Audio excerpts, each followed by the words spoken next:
৮ ফেব্রুয়ারি শনিবার সকাল ১০টায় জাতীয় প্রেস ক্লাবের সামনে এক গণসমাবেশ অনুষ্ঠিত হয়।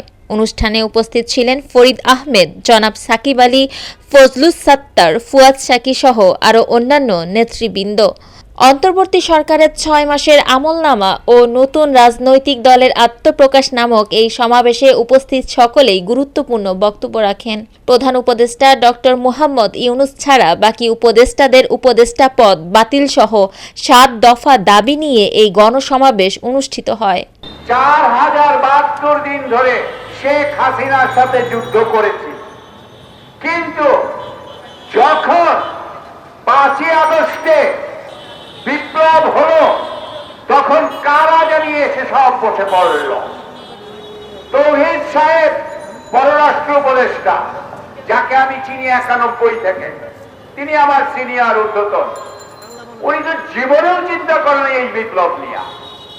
এই যে অর্থ উপদেষ্টা, এই যে স্বরাষ্ট্র উপদেষ্টা, এটা একদিনও চিন্তা করে না আপনাদেরকে নিয়ে, কিন্তু তারাই আজকে ক্ষমতায়, এবং তারা ক্ষমতায় থাকার ফলে বাংলাদেশ আজ ব্যর্থ হতে চলেছে। এই তৌহিদ সাহেব কি করতেছে জানেন আপনারা? শেখ হাসিনার সময় যেই কূটনীতিকরা সবচাইতে সফল ছিল, তারাই আজ বাংলাদেশের নেতৃত্ব দেওয়ার জন্য বিদেশে অ্যাম্বাসেডর হবে। শেখ হাসিনার প্রতি চরম অনুগত মানুষরা আজকে আপনাদের প্রতিনিধিত্ব করবে, এইটাই তৌহিদ সাহেব ডিসিশন দিতে। আজকে দেখেন আপনাদের অর্থ উপদেষ্টা সালেউদ্দিন সাহেব, আমি গতকাল একটা অনুষ্ঠানে ছিলাম, যতজন ব্যবসায়ী আমার কাছে এসেছে বলেছে, ভাই এখন ঘুষের পরিমাণ ডাবল হয়ে গেছে। আমাকে এক ভদ্রলোক বলছেন যে ভাই আমাকে ধরেছে যে ৯০ লাখ টাকা নাকি আমার ভ্যাট দিতে হবে। আমি যখন তার সাথে কথা বললাম, তারা ৯০ লাখ টাকাটা নামায়া ২৫ লাখ করলো। ২৫ লাখ করার পরে বলল যে ৭ লাখ টাকার ট্রেজারি চালান দেন আর ১৮ লাখ টাকা ক্যাশ দেন।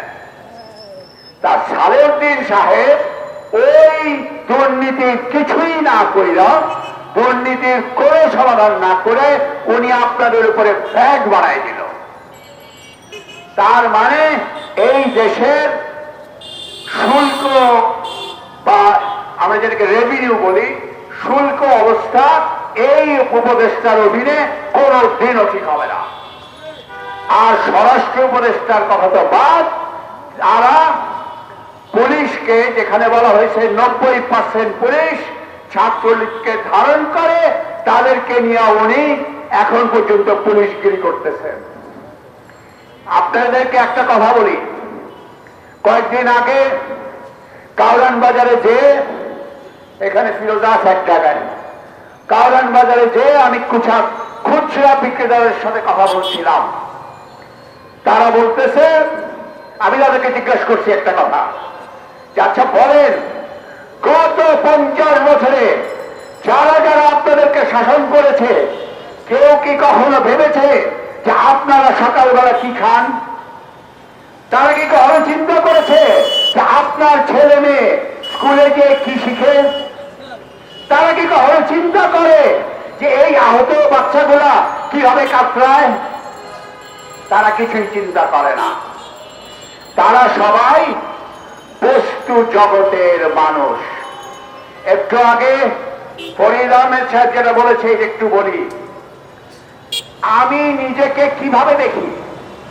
আপনি যদি বস্তু জগতে থাকেন তাহলে আপনি ছোট আর সে বড়, কিন্তু আমরা যদি এই আত্মার জগতে থাকি তাহলে আপনি আর আমি সমানে সমান।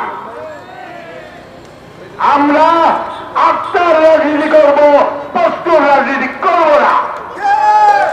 আমরা বাংলাদেশের প্রতিটা বাচ্চাকে শিক্ষিত করতে চাই। আমরা চাই আপনারা প্রত্যেকে মর্যাদা নিয়ে বাঁচবেন।